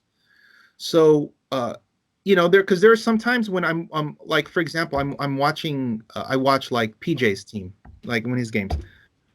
I can guess what he's doing, but if I don't exactly see what he's doing, Like when he was playing the Black Glove Demon, I just figured out this is what he's doing. And then when I actually watched him play it, he didn't do what I was thinking. So I was like, dude, if I had watched his games beforehand, then I would have seen how he does his opening moves. So that is a big thing. And actually, the person who brought that up was Tyler Spees. He brought it up. Yeah. Okay. And I remember saying that they probably wouldn't allow streaming. Yes. Because of that. You can record it and then put it up afterward, but streaming, I think they shouldn't be streaming. Okay. Unless it's like the finals, because it's going right. Or like so like top 8 or whatever. Yeah. So I think that's oh man, there's still so many things, but like I have a question for you. You so when it says national title, is there going to be an asterisk next to it because it's like a online event? It's not an actual. It's different, right? You know what? It's Rock, so he can do whatever he wants. It's Rock sponsored by WizKids, so it's a Rock Nationals sponsored by WizKids. So that's different. If this was an actual WizKids Nationals, I don't think they would do it. Yeah, they're not. Because that's what I was saying. The logistics of doing this is, maybe I could be completely off on all of this, and they might have all their logistics in place. But just thinking about everything being run on the same day at 12 p.m. Eastern time, that's 9 a.m. our time. And if you're playing overseas, that's like 2 a.m. Yeah, who knows what time it is? Yeah, depends where you're at. 12 midnight. And then you have to do it for the whole, because like the Swiss rounds are going to take a long time, right? How many rounds of Swiss are they going to do? At least 8? It has to, it has to be, if there's going to be like 400 or 500 people playing, which I really think 300 or 400 is like easy. Because it's nationals. Yeah. And and we haven't seen what the prizes are going to be, but we're hoping it's this year's con at least. The pricing is it is. It's all. So that's that's what the hotness is that we haven't seen them. It's all of this stuff, right? So that's crazy. I think we should throw a fit because they're getting pricing early and we're not, like they did for your map. Remember? The what? Remember how everyone threw a fit that you had your map early? Oh yeah, dude, fuck it. I want my pricing, damn it. But they're it's just, if the main problem for me is that they do it all in one day. If they did it over like how normally we do it, where you just have kind of at your leisure, then it's easier. But having it all at once, like, the questions are we on the same server? Do we have to have our own Roll20?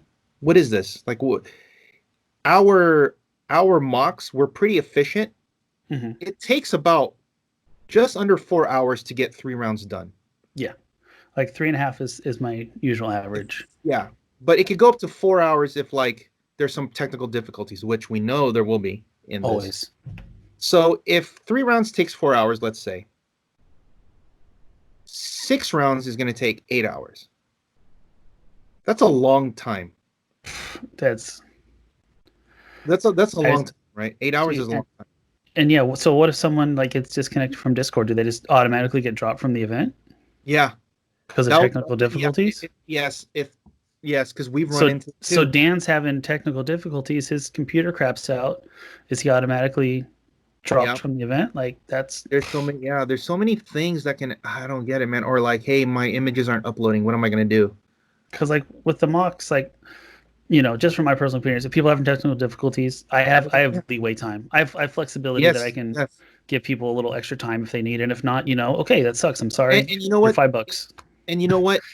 There's only 8 people playing, so it's okay. Yeah, exactly. But if like 5 people have technical difficulties and you have to stop it for 300 people, that's the problem. Pause timer. Yeah, and then if they do the 2 days, and if like it's got to be minimum 6 rounds, because 6 rounds is for like up to 64 players. This is gonna far outweigh like way more than that. And if they're gonna do a cut to 32 or 16 or whatever, then the next day is gonna be at least another 6 rounds. Gee, this is like a week-long event. But if they space it out over a week, or 2 weeks, this is not a problem, because people can fix their technical difficulties and do it on their own time. But I can understand why that's not feasible for them, but I think they should do it like that. But. Well, I just know how many first-time people we had join like the Roll20 stuff, and their equipment isn't set up for it. They're like, I got to go buy a whole new setup because they didn't, like, their stuff's old or doesn't work that well. So, you know what, just to be clear, I don't care either way. If they want to do it, no ownership or full ownership, it's just you gotta go 100% one way or the other. This compromise middle thing is not. That's not. There's too many, like, again, exploitative things you could do, or like what ifs. Too many what ifs. Yeah, and then there's a lot of questions like, is it okay if I have people come into my store and take pictures with their team? Like, is that fine? As long as they don't know, I guess. Exactly, right. But the whole point is, like, the people who have access to that are going to be. Yeah, like the same with me. People can come in. I can do the same thing. Okay. Charge. I guess it's just. I guess I'm just looking at it from the logistics standpoint, from this many players in 1 or 2 1 days. day. 1-2 days, yeah. Okay. Well, the second day is going to have to be single LM, right? Yeah. Unless they're running a straight 48-hour tournament where you just got to. Dude, that would be hardcore. That would be hardcore. Dude, much respect to all the players. Just stay up for 48 hours and play clicks. I know it's like, someone on the outside listening, like, oh, you're hating. Look, I take the world as it is, not how I want it. I don't think it should even be run in the first place because of how the online thing is not ported for this.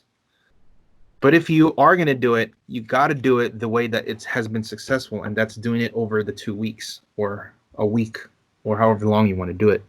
Mm-hmm. Doing it all, forcing it all in 1 day like that, I think is a problem. So, I mean, I could be 100% wrong, and it could go off without a hitch. But yeah, I've been wrong before. I don't foresee that. Okay, I will put this caveat, or hedging my bet or whatever you want to say. If only 100 people, let's say only like 80 to 100 people show up or sign up for it, then it shouldn't be a problem. I think it will be a problem if it approaches like 300 to 400 people. That's when I think it'll be a problem. Which I honestly, I think they could get the numbers. I think so too. And that's speaking a lot to them. Like, honestly, to get 300, 400 players, that's a lot. Remember, the pricing, though, is the big draw. Oh, I know. Otherwise, like, why would you do it? Well, because what, $30?